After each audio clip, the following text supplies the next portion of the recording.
Gentleman from Oklahoma, Mr. Hern, to Thank you, Mr. Chairman. Ambassador Tai, it's great to see you here today. I know you've been a really long day, so hopefully I'm toward the end here. As you know, and we spoke about this on Friday, the life changes caused by the pandemic and overbearing staying-at-home orders provided increased opportunity and desire for folks to make changes and additions to their homes.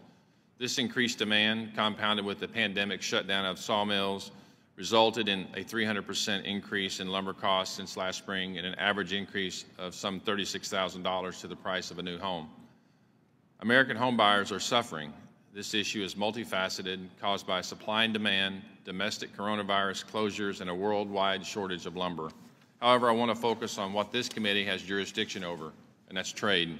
The softwood lumber trade problems between the U.S. and Canada date back for more than 40 years. In recent years, the U.S. raised duties on Canadian lumber imports. At present, the United States and Canada lack an agreement governing the trade of softwood lumber.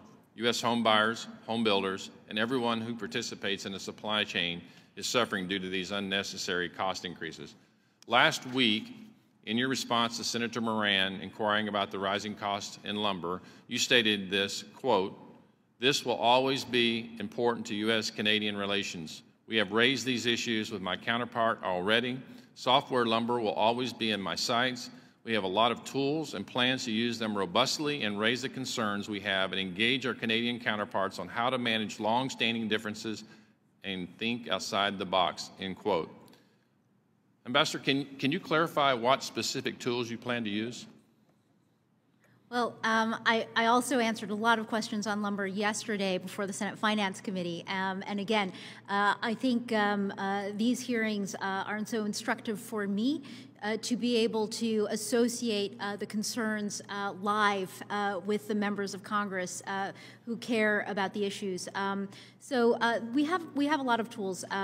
We have the I forget. The chapter number in USMCA. There's a NAFTA chapter that's been brought into USMCA. Those are trade remedies that are written into our trade agreement. We have our trade remedy provisions here in U.S. law. We also just have the good old-fashioned, sit down across the table from someone, look eye to eye. Let's build on that just a little bit, because you also said we're going to, quote, think outside the box. So what does that mean exactly? I think it means this is such a longstanding issue between the United States and Canada. I'd be willing to sit down with my Canadian counterpart and think, hey, is there anything else that hasn't been tried before that we could try? And so, to be totally honest, I don't quite know, but it's from me a signal that there's a pattern of our interactions with Canada and our tensions here. And it may be there are much smarter people before me who have tried to crack this nut who've not been able to. But I'd be willing to give it another go and just think, is there anything else that we haven't tried that might smooth over some of our differences? Well, I might offer. Obviously, we were on different sides of the party when you were here, and me now just coming on, but I would hope that you would engage this committee, even though you're in the executive branch now, you would engage this committee to help you, help Americans be able to mitigate this situation, because it is a travesty what's going on. I'd also like to thank you for those answers, and I've got a document I'd like to enter to the record, Mr. Chairman, from the National Association of Home Builders, if I could. Without objection. Thank you, sir.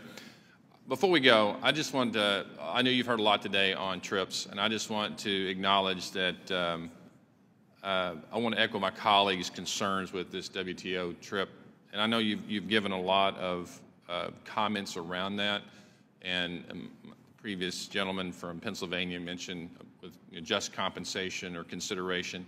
I would hope that we wouldn't set a precedent. You made a comment earlier. It's actually a quote that I've used a lot. You have a man a fish, feed him for a day, teach him how to fish, feed him for a lifetime.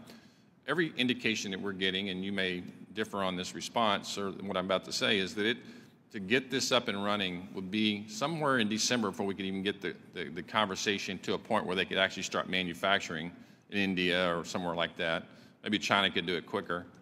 But the concern is that there are going to be a lot of people dying if we don't push on our existing pharmaceutical companies to push these drugs across that are already have the capacity to manufacture. I would hope that we would consider what those actions are before we go give away, and I know that's a broad term, give away IP property for something that is so important to the world. Thank you. I yield back, Mr. Chairman.